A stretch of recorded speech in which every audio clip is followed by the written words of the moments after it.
Marilah kita simak bersama pidato kebangsaan Wakil Presiden Republik Indonesia. Assalamualaikum warahmatullahi wabarakatuh.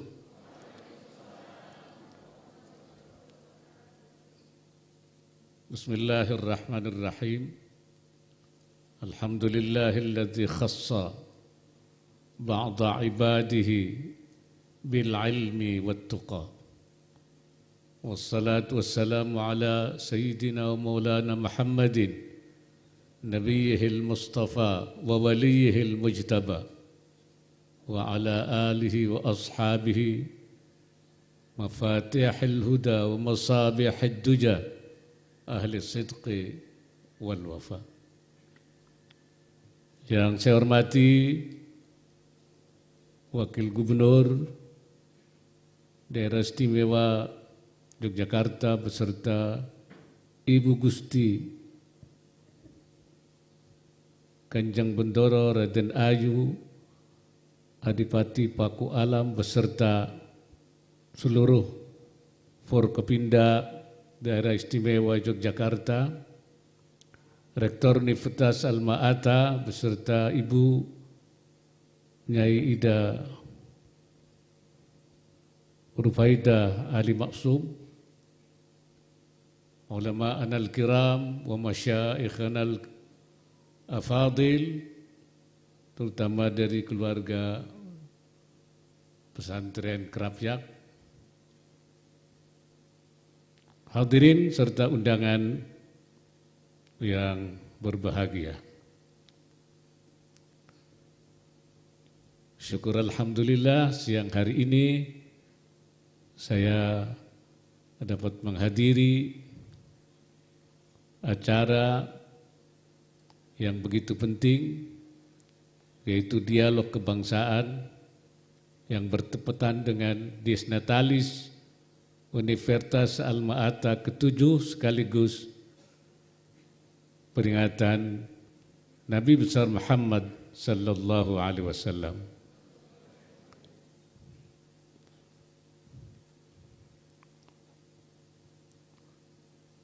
Saya menyampaikan bangga adanya Universitas Alma-Ata sebagai satu universitas yang telah berprestasi, dan saya berharap nanti akan lahir sarjana-sarjana yang atau pemimpin yang transformatif dan inovatif, memiliki akhlakul karimah, dan juga memiliki bukan saja wawasan kebangsaan tetapi wawasan global.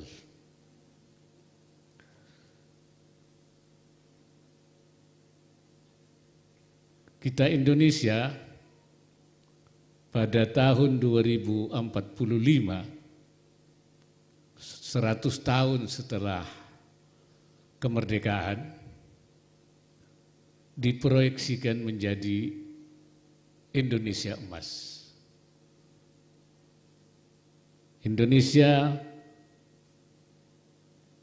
diproyeksikan akan menjadi peringkat kelima PDB di dunia dengan nominal PDB sebesar 9.100 miliar US dollar.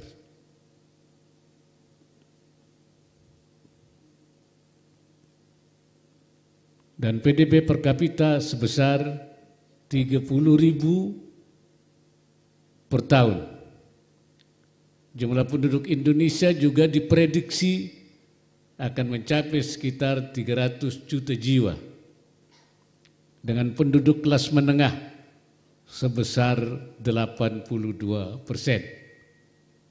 dan penduduk usia produktif sebanyak 52% dari total populasi.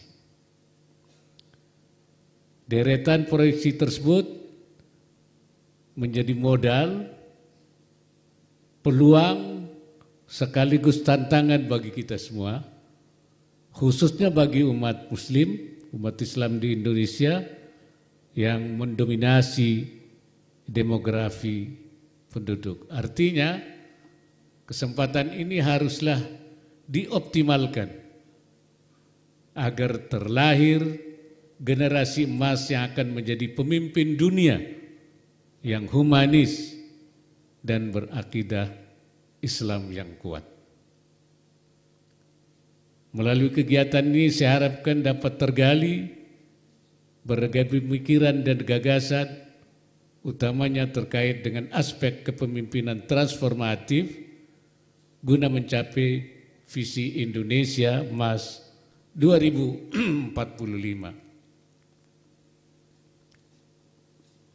Saya kira pemimpin transformatif adalah pemimpin yang bisa menggerakkan, merubah, bukan hanya pemimpin yang baik, tapi juga melakukan perbaikan. Bukan pemimpin yang saleh, tapi juga muslih, melakukan perbaikan. Transformatif juga bukan hanya bahasa NU-nya itu al-muhafadzah 'alal qadimis salih, tapi juga al-akhdhu bil jadidil aslah. Tidak hanya bisa menjaga hal-hal lama yang baik, tapi juga pengambil yang baru yang lebih baik. Bahkan saya tambah paradigmanya, bukan hanya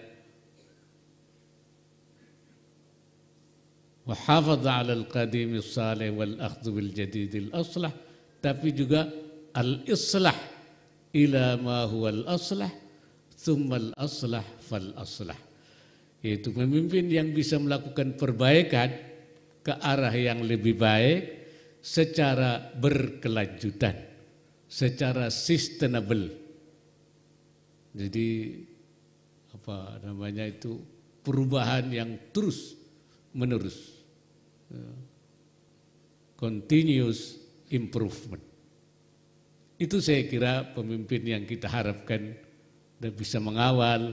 Karena itu kita memerlukan pemimpin transformatif dan inovatif untuk mengawal Indonesia Emas di 2045 nanti.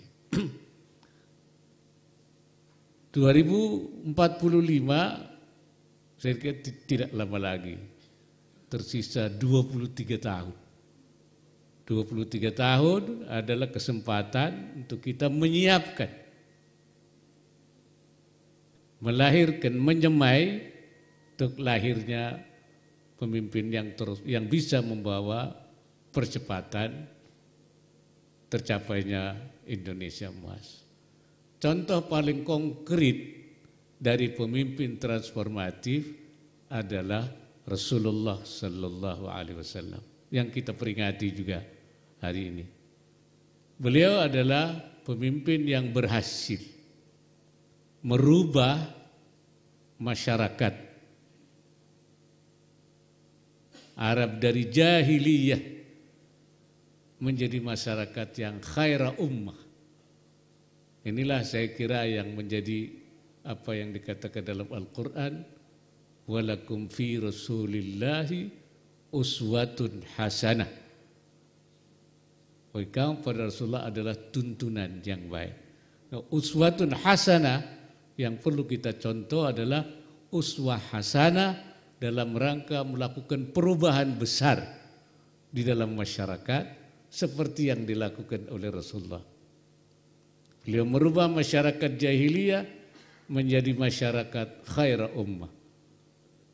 Seperti dinyatakan oleh Allah dalam Al-Quran, kuntum khaira ummatin ukhrijat linnas.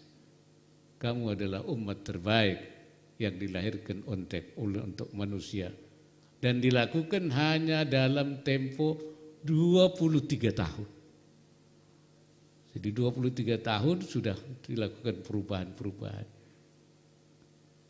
Nabi Muhammad juga telah merubah orang-orang yang biasa-biasa saja menjadi luar biasa. Contohnya Abu Bakar Siddiq, orang biasa-biasa. Umar ibn al-Khattab, Utsman ibn Affan, Ali bin Abi Thalib. Tetapi setelah dibangun, dibina oleh Rasulullah sallallahu alaihi wasallam, ditarbiyah oleh Nabi Muhammad, akhirnya Abu Bakar menjadi orang besar. Umar menjadi orang yang luar biasa yang dikenal di seluruh dunia. Begitu juga Sayyidina Ali pengaruhnya luar biasa mendunia. Sayyidina Utsman juga demikian. Rasulullah bisa merubah Madinah yang dulu kampung kecil bernama Yathrib, tidak dikenal orang, menjadi kampung besar, kota besar yang mendunia, pusat peradaban dunia. Bahkan Rasulullah bisa membuat bangsa Arab yang masyarakatnya tadinya biasa-biasa saja, masyarakat Badawi, gurun, menjadi masyarakat yang bisa menaklukkan Imperium Romawi, Persia, yang tidak pernah diperkirakan. Ketika Sayyidina Umar merebut Damaskus dari tangan Romawi, Sayyidina Umar mengatakan, nahnu qaumun a'azzanallahu bil Islam wa mahma talabna al-'izza bighairi ma a'azzanallah adallanallah. Kami adalah kaum yang dimuliakan oleh Allah karena Islam. Manakala kami mencari kemuliaan tidak seperti yang Allah berikan kemuliaan, maka adallanallah, kita akan dihinakan oleh Allah Subhanahu wa ta'ala. Itu perubahan-perubahan besar yang terjadi. Oleh karena itu kita harapkan uswah hasanah Rasulullah sallallahu alaihi wasallam itu menjadi sumber inspirasi bagi kita di dalam melakukan perubahan-perubahan, terutama menciptakan pemimpin-pemimpin yang transformatif dan inovatif. Saya percaya Universitas Al-Ma'ata ini akan bisa melahirkan pemimpin-pemimpin besar nanti.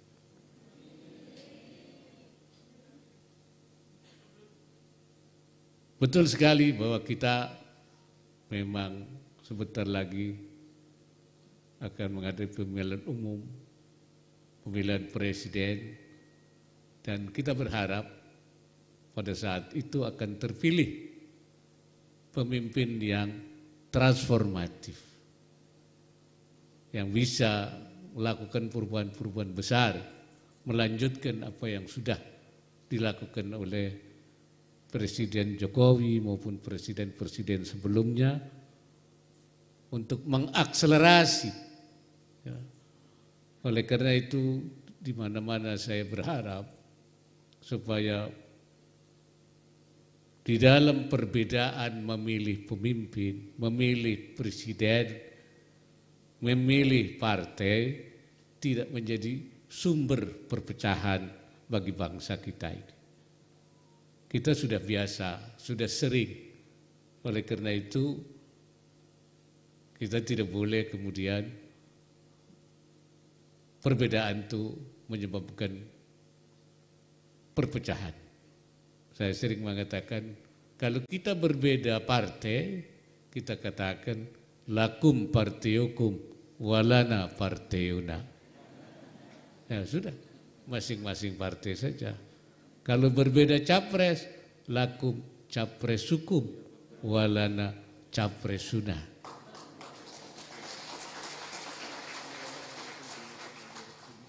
Tetapi kita memang harus memilih calon presiden yang memiliki sifat-sifat kepemimpinan transformatif.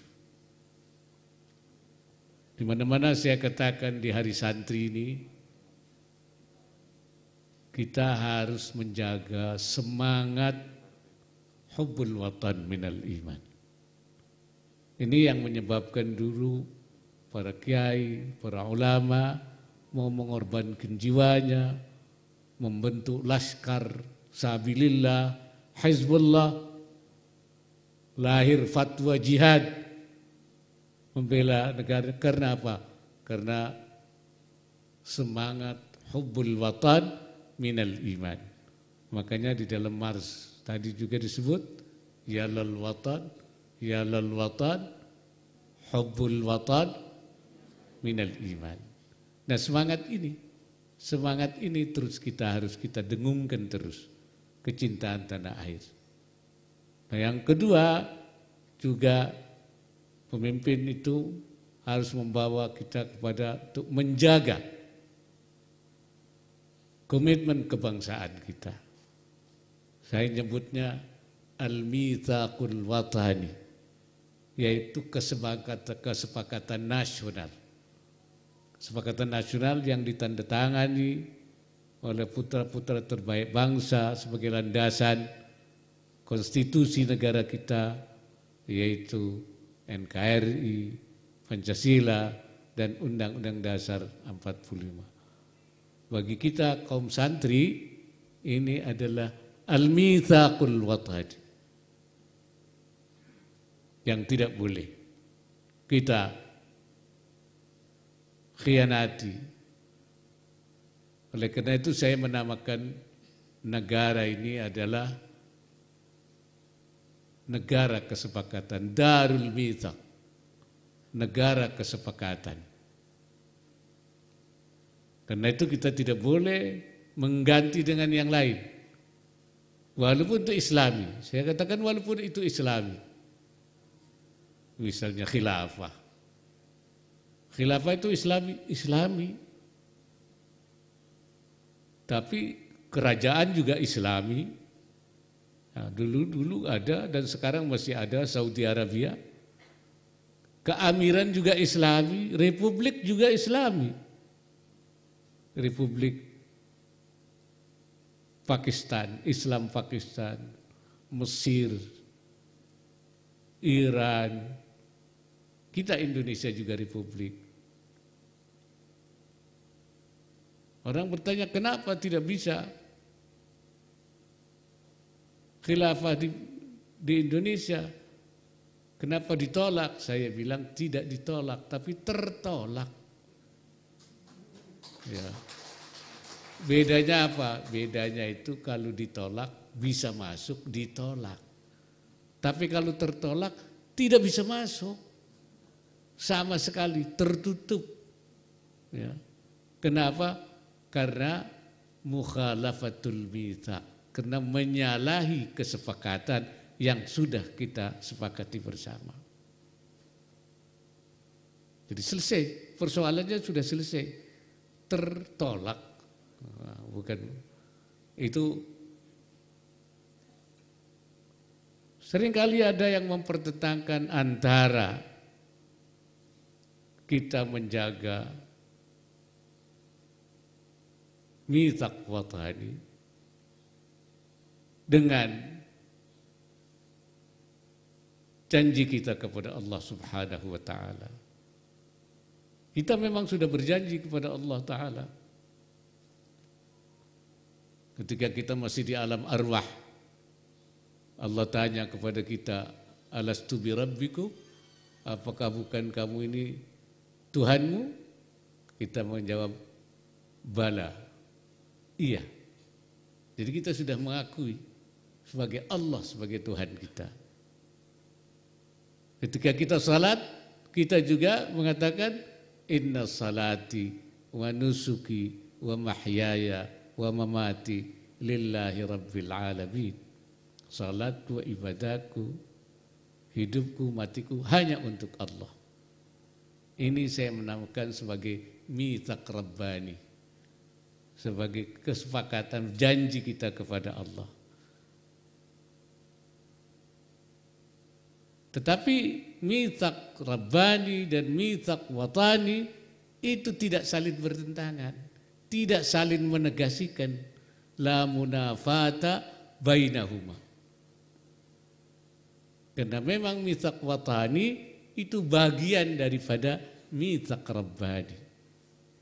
Karena Allah Subhanahu wa taala kita supaya menjaga setiap kesepakatan yang kita buat, perjanjian yang kita buat. Al-mu'minuna ala syurutihim. Orang Islam itu harus menjaga perjanjiannya. Allah juga mengatakan fa in kana bainakum wa bainahum mitsaqun wa baina qaumin mitsaqun fadiyatun musallamatun ila ahlihi. Kalau antara kamu, antara satu kelompok ada mitsaq, ada kesepakatan, maka mereka harus dilindungi. Kalau ada yang terbunuh, fadiyatun musallamatun ila ahli, maka kita harus membayar diyat kepada keluarganya. Walaupun non-muslim. Kenapa? Karena ada mitsaq. Jadi mitsaq rabbani dan mitsaq watani itu tidak saling menegasikan. Bahkan juga mitsaq insani. Kita suruh menjaga kesepakatan kita sebagai sesama manusia. Allah Subhanahu wa taala menyatakan dalam Al-Qur'an, ya ayyuhan nas inna khalaqnakum min dzakarin wa untha wa ja'alnakum syu'uban wa qabaila lita'arafu. Wahai manusia, kami jadikan kamu min dzakarin wa untha, dari seorang laki-laki dan seorang perempuan. Kemudian kamu bersuku-suku, berbangsa-bangsa supaya saling mengenal. Mengenali, yaitu kalau Syekh Nawawi itu li'arifa ba'dahum ba'dan bi aslil insan, supaya memberitahu tentang asal manusia. Asal kita itu apapun bangsanya, apapun etnisnya, apapun agamanya adalah min zakarin wa unta, dari seorang laki-laki dan seorang perempuan, dari Nabi Adam. Karena seluruhnya itu adalah Bani Adam, keturunan Nabi Adam. Jadi mereka sebenarnya saudara. Ini prinsip ajaran Islam itu. Memang ada berbeda dengan orang komunis. Komunis dulu bilang asal manusia itu monyet. Kata orang Islam, asal manusia itu Adam. Ribut dulu, Adam monyet, Adam monyet. Akhirnya kata orang Islam begini saja, manusia itu asalnya dua. Yang satu Adam, keturunannya kita umat Islam. Yang satu dari monyet, keturunannya orang komunis sekalian. Orang semua dibilang itu turunan monyet tidak mau. Jadi manusia kita memiliki kewajiban untuk menjaga hubungan antar sesama manusia. Itulah maka ulama kita merumuskan tentang adanya tri ukhuwah. Tri ukhuwah itu ukhuwah Islamiyah, ukhuwah wataniyah, dan ukhuwah insaniyah. Dalam kitab-kitab disebutnya itu huququl ibad. Kita harus memenuhi hak-hak hamba di samping huququllah. Ada hak Allah, ada huququl ibad, hukukul ibad, hak manusia. Bahkan Syekh Nawawi Al-Bantani mengatakan, tuqaddamu huququl ibad ala huquqillah inda tazahumil huquq.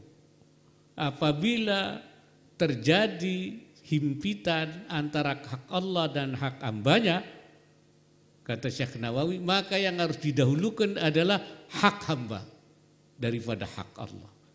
Ini kata Syekh Nawawi Al-Bantani begitu. Ya. Jadi bukan hak Allah, tapi hak hamba.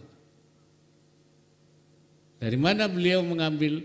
Dari ayat yang mengatakan wa ma kana rabbuka liyuhlikal qura bidzulmin wa ahluha muslihun. Allah tidak akan menghancurkan satu kaum karena adanya kezaliman, adanya kesyirikan, bidzulmin ay bisyirkin, karena ada syirik, Allah tidak akan menghancurkan satu kaum sepanjang penduduknya berbuat kebaikan, muslihun, berbuat kebaikan. Kemudian Syekh Nawawi mengatakan, wa ada inna adzabal istiqsal la yanzilu li ajli kaunil qaumi mu'taqidina lisyirki. Allah tidak akan menurunkan hambanya, siksanya langsung karena suatu kaum itu dia akidahnya syirik atau kafir. Tidak. Allah tidak langsung memberikan. Wa innama yanzilu, dan adab istilal itu turun idza asa'u fil muamalah, kalau mereka buruk di dalam muamalahnya, dalam pergaulannya tidak baik, saling merugikan, saling menipu, saling mendolimi, wasa'u fil idalin nas, dan berusaha menyakiti orang. Kemudian wadulmil khalqi, dan menzalimi makhluk. Kalau hambanya, ya, haknya yang dilanggar, Allah turunkan siksanya. Begitu pengertian dari ayat itu. Tapi kalau hak Allah, kemusyrikan, kekafiran, ditunda oleh Allah, tidak langsung diturunkan. Limusamahatihi ta'ala lihuquqihi, karena Allah mentolerir haknya. Haknya itu nanti saja, ditunda saja, siapa tahu nanti bertobat. Tapi kalau hak hambanya langsung diturunkan. Itulah pengertiannya.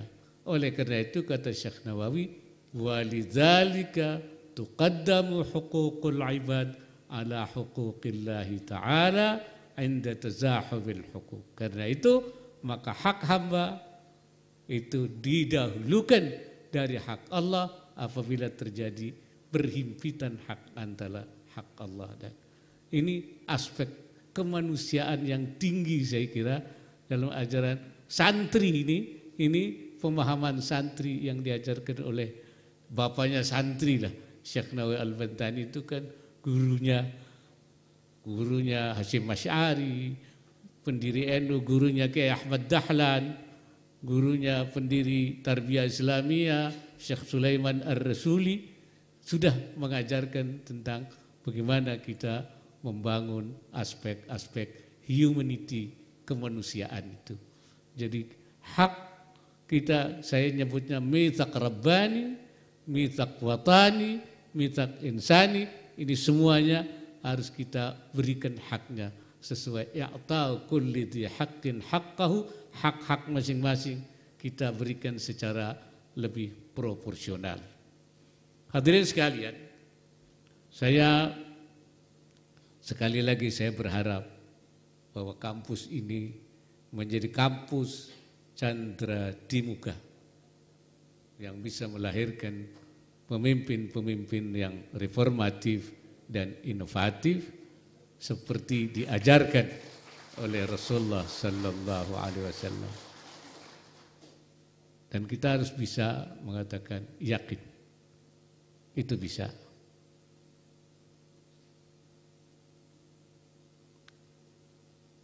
Di mana-mana saya selalu kepada para santri semua bahwa mensukseskan program kita untuk menciptakan Indonesia emas, Indonesia maju, Indonesia sejahtera, itu merupakan kewajiban kita.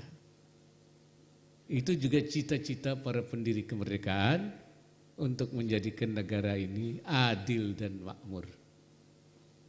Dan itu juga perintah Allah Subhanahu wa taala untuk memakmurkan bumi. Huwa ansya'akum minal ardi wasta'marakum fiha. Allah yang menjadikan kamu dari tanah, dari bumi, dan memerintah kamu untuk memakmurkan bumi. Wasta'marakum ay wa kallafakum bi'imaratiha. Memberikan tanggung jawab pada kamu untuk memakmurkan bumi. Dengan apa memakmurkan bumi? Dengan memperbanyak asbabul imarah. Asbabul imarah yaitu sebab-sebab yang memakmurkan, yaitu berbagai kegiatan ekonomi. Perdagangan, perindustrian, berbagai semua, perkebunan, pertanian, industri kelautan dan berbagai. Itu namanya asbabul imarah. Allah hanya memang proses pembangunannya itu berbeda daripada cara dulu dengan cara yang sekarang. Ya. Karena itu antara hubungan pembangunan dan usaha, kemakmuran dan usaha itu hubungan yang tidak bisa terpisahkan. Tetapi sumber utamanya, miftahul imarah, sumber daripada kemakmuran itu, sumber utamanya adalah sumber daya manusia. Ini kuncinya. Kuncinya adalah sumber daya manusia yang memiliki ilmu pengetahuan dan teknologi, atau bahasa sekarangnya iftek, tetapi juga memiliki imtak, ya, keimanan dan ketakwaan. Itu istilah yang populer sekarang. Ini membangun generasi yang memiliki iftek dan imtak. Oleh karena itu, maka peran perguruan tinggi ini sangat penting dalam upaya mencetak generasi muda berjiwa pemimpin yang reformatif, transformatif, inovatif, mempunyai keterampilan khusus, menguasai kemajuan ilmu pengetahuan dan teknologi, sekaligus beriman dan bertakwa. Dan kita diperintahkan oleh Allah, saya lihat di sini lambangnya Iqra. Ya. Iqra itu artinya kita suruh belajar. Apa yang diiqra? Para ulama mengatakan yang diiqra itu bukan hanya al-huruful Qur'aniyah, huruf-huruf Quran itu, tapi al-huruful ilahiyah al-maktubah ala safahatil mawjudat, yaitu huruf-huruf Allah yang tertulis di dalam lembaran kehidupan kita itu. Artinya apa? Yang kita baca itu adalah bukan hanya huruf Quran, tapi beras kita baca. Bagaimana beras menjadi beras yang, bagaimana laut kita baca, bagaimana tambang kita baca. Nah, itu termasuk al-huruful ilahiyah al-maktubah. Jadi Iqra itu menyangkut semua aspek kehidupan, ya, dan ilmu pengetahuan. Dan makna Iqra itu bukan hanya membaca, melafazkan, an-nutqu bil maktubah, bukan mengucapkan apa yang tertulis, tetapi juga bimakna apa namanya itu, alqan nadhra 'alaiha, merenungkan, memikirkan, mendalami, wa tatallu', dan melakukan penelitian, riset dan sebagainya. Itu artinya al-qiraah, melakukan pembacaan, perenungan, penelitian, riset, dan yang dibaca adalah semua tulisan-tulisan Allah dalam lembaran kehidupan, tidak hanya lembaran Al-Quran. Itu saya kira yang saya pesankan terutama kepada para mahasiswa, belajarlah. Dan saya yakin kita bisa mencapai Indonesia emas. Ya, insya Allah. Kalau menurut Rasulullah kuncinya cuma 2. Ista'in billah, mintalah tolong kepada Allah. Tadi sudah dikemukakan oleh rektor grid, ya. Kita minta kepada Allah, ista'in billah. Semua itu akan selesai kalau dapat inayah rabbaniyah, pertolongan Allah. Tapi kata Nabi Muhammad, wala ta'jiz. Tapi kamu jangan lemah. Jangan hanya mengandalkan inayah Allah, tapi kamu harus jangan lemah, harus kuat, harus hebat, harus girit. Nanti baru turun inayah Rabbaniyah. 2 hal itu saja, insya Allah kita akan berhasil dan kita akan sukses. Indonesia Emas kita tercapai, Indonesia sejahtera dan maju. Wallahul muwaffiq ila aqwamit thariq.